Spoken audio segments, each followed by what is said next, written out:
বন্ধুরা, আপনি কি একটি আধুনিক ব্যবসা খুঁজছেন? যে ব্যবসাটির খবর অনেকেই জানে না। এখনই ব্যবসাটি শুরু করলে অদূর ভবিষ্যতে আরও কিন্তু ব্যবসাটি বাড়বে, যা আপনি ঘরে বসে করতে পারবেন এবং কাঁচামাল আপনার হাতের কাছেই পাওয়া যায়। আমি আজকে বলবো কিভাবে আপনি পেঁয়াজ, রসুন, আদা, কাঁচামরিচ এবং সজনের গুঁড়া বানিয়ে সুন্দরভাবে প্যাকেজিং করে মার্কেটে বিক্রি করতে পারেন। এটি ছোট্ট খরচে শুরু করা যায় এবং লাভের সম্ভাবনা ভালো। চলুন শুরু করি। নাম্বার ১, প্রথম ধাপ হলো মূলত আপনি কিভাবে এই গুঁড়োটা তৈরি করবেন। এই গুঁড়োটা তৈরি করার আগে আপনাকে মনে রাখতে হবে যে আপনি যে আদা, রসুন, পেঁয়াজ, মরিচ বা সাজিরা নিচ্ছেন, এটা আগে সুন্দর করে আপনাকে পরিষ্কার করতে হবে, যেন বড় বা ছোট কোনো রকমের দাগ বা পোকামাকড় বা খোসা থাকলে সেটা সরিয়ে ফেলুন।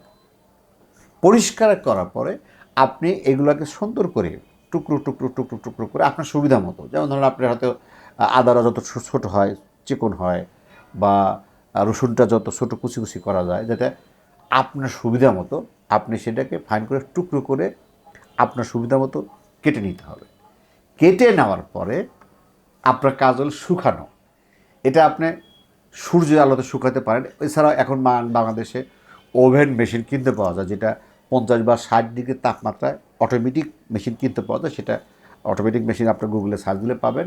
সেটা আপনি মেশিনটা ক্রয় করে নিতে পারেন, অথবা আপনি সূর্যের আলোয় পরিষ্কারভাবে আপনি শুকাতে পারেন। লক্ষণীয় বিষয় হলো এইটাকে পুরা কিন্তু আপনাকে শুকাইতে হবে, কোনো রকম কিন্তু কাঁচা থাকা যাবে না।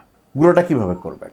গুঁড়োটা হলো, আপনি যদি ছোটো পরিসরে শুরু করেন তাহলে আপনার বাসায় যে ব্লেন্ডার মেশিন আছে সেটাতে কিন্তু আপনি ব্লেন্ডার করতে পারবেন, এবং যখন আপনি বড় হবে তখন কিন্তু আপনাকে মিক্সার মেশিন কিনতে হবে। মিক্সার মেশিন বলতে যেন একদম গুঁড়ো হয়। মিক্সার মেশিন গুগলে সার্চ দিলে দেখবেন আপনি কিন্তু পেয়ে যাবেন। পেঁয়াজের এই গুঁড়োগুলো কিন্তু রান্নার কিন্তু স্বাদ বাড়ায়। রসুন আর আদার গুঁড়া রান্নার কাছে প্রচুর ব্যবহৃত হয়। আর সাজিনের গুঁড়া কিন্তু পুষ্টিকর খাবার।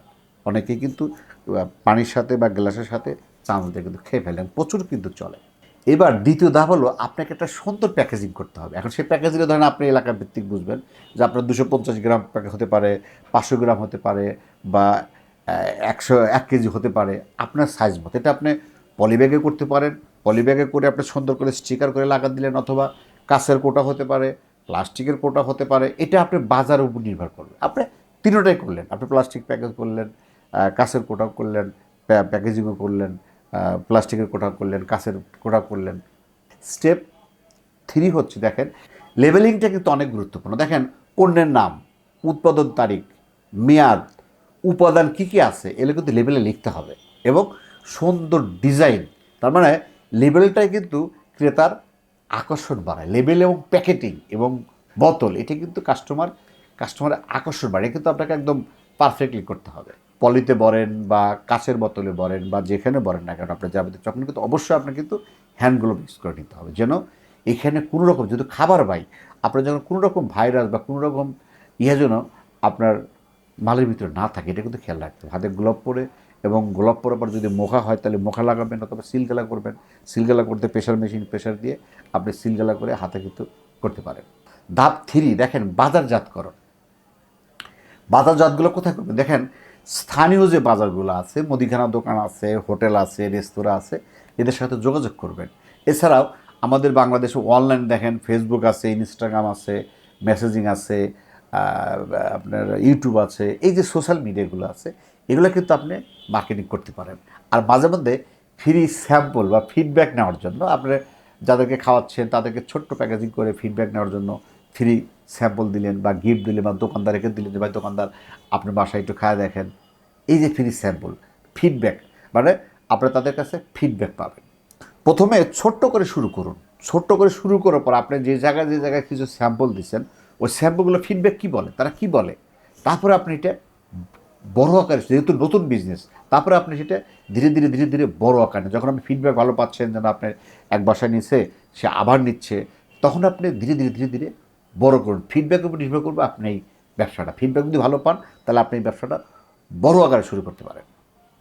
এখন ব্যবসা কিছু টিপস দেখেন।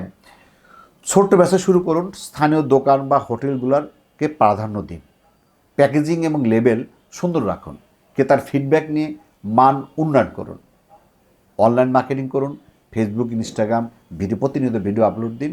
বন্ধুরা, আজকে আমরা আপনাদেরকে জানানোর চেষ্টা করলাম 5টি গুরু বানিয়ে প্যাকেজিং বা বাজারজাত করার ব্যবসার আইডিয়া। ভিডিও যদি ভালো লেগে থাকে অবশ্যই লাইক শেয়ার করতে ভুলবেন না।